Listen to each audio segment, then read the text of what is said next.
వాటిక కేంద్ర జలశక్తి మంత్రి CR పాటిల్తో CM Revanth Reddy నీటిపారుదల శాఖ మంత్రి ఉత్తమ్ కుమార్ రెడ్డి సమావేశమయ్యారు. ఏపీ ప్రభుత్వం నిర్మించ తలపెట్టిన బనకచెర్ల ప్రాజెక్టుపై తెలంగాణ ప్రభుత్వం తరఫున అభ్యంతరాలను తెలియజేశారు. జలశక్తి మంత్రితో సుమారు గంటకు పైగా సమావేశం సాగగా బనకచెర్ల ప్రాజెక్టుతో తెలంగాణ ఏ విధంగా నష్టపోతుందో వివరించారు. బనకచెర్ల ప్రాజెక్టు వల్ల ఎగువ రాష్ట్రమైన తెలంగాణ గోదావరి జలాల్లో వాటా కోల్పోతోందని కేంద్ర మంత్రికి తెలియజేశారు. తెలంగాణ రైతాంగ ప్రయోజనాలే తమ ప్రాధాన్యమని సీఎం రేవంత్ రెడ్డి అన్నారు. గత ప్రభుత్వం తప్పిదాల వల్ల జరిగిన నష్టాన్ని కాంగ్రెస్ ప్రభుత్వం అడ్డుకుంటుందని మంత్రి ఉత్తమ్ కుమార్ రెడ్డి తెలిపారు. ఎట్టి పరిస్థితుల్లో బనకచెర్ల ప్రాజెక్టుకు అంగీకరించే పరిస్థితి లేదని ఉత్తమ్ స్పష్టం చేశారు.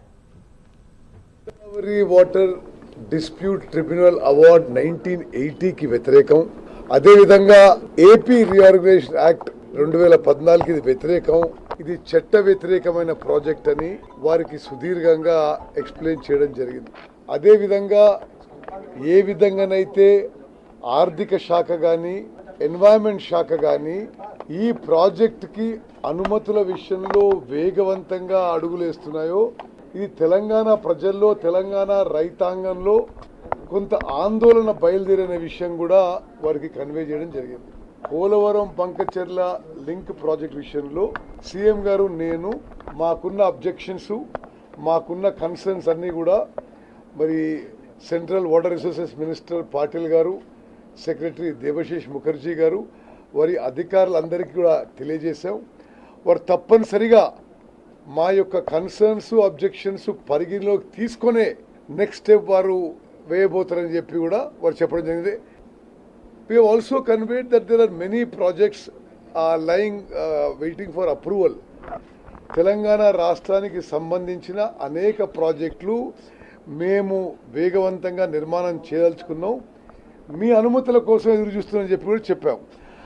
Sunil, so we told them that hour approvals it should not look like మేము పెట్టిన అప్రూవల్స్కేమో చాలా స్లోగా ప్రాసెస్ అవుతుంది, ఆంధ్రప్రదేశ్ పెట్టిన ప్రపోజల్స్ ఏమో వేగవంతంగా జరుగుతున్నట్టుగా జరిగి ఇది రెండు రాష్ట్రాల మధ్య ఇబ్బందికర పరిస్థితి తీసుకురావద్దని చెప్పి కూడా విజ్ఞప్తి చేశాం. మేము పాలమూరు రంగారెడ్డికి నీటి కేటాయింపులు వెంటనే చేయాలి, సమ్మక్క సారక్కకి వెంటనే చేయాలి, తుంబడి అట్టికి మేము నిర్మాణం మొదలుపెట్టబోతున్నాం, నీటి కేటాయింపులు all approvals must be given.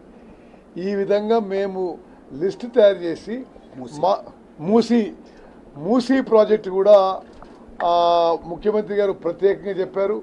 Musi రీజువినేషన్కి ఏ విధంగానైతే మీరు గంగా క్లీనింగ్ ఇచ్చారో, యమునా క్లీనింగ్ ఇచ్చారో, మూసీ రివైవల్ మూసీ రీజువినేషన్ కూడా మీరు నిధులు కేటాయించాలి అని మేము డిమాండ్ చేయడం జరిగింది. ఓవరాల్గా గంట సేపు జరిగిన చర్చలు మంచి వాతావరణంలో జరిగినాయి. మరి సిఆర్ పాటిల్ గారు మాకు అన్ని విధాలుగా హామీ ఇవ్వడం జరిగింది. తప్పనిసరిగా తెలంగాణకి ఏ విధంగా అన్యాయం చేయము, మేము తెలంగాణ ఇంట్రెస్ట్ అన్ని విషయాల్లో కూడా మేము will keep it in mind. And వారు అతి త్వరలో ఇద్దరి ముఖ్యమంత్రుల సమావేశం కూడా ఏర్పాటు చేసి అన్ని విషయాలు చర్చిస్తారని చెప్పి కూడా హామీ ఇవ్వడం జరిగింది. ఆ విషయం కూడా మేము తెలియజేసినాం, స్పెసిఫిక్గా చెప్పినాం.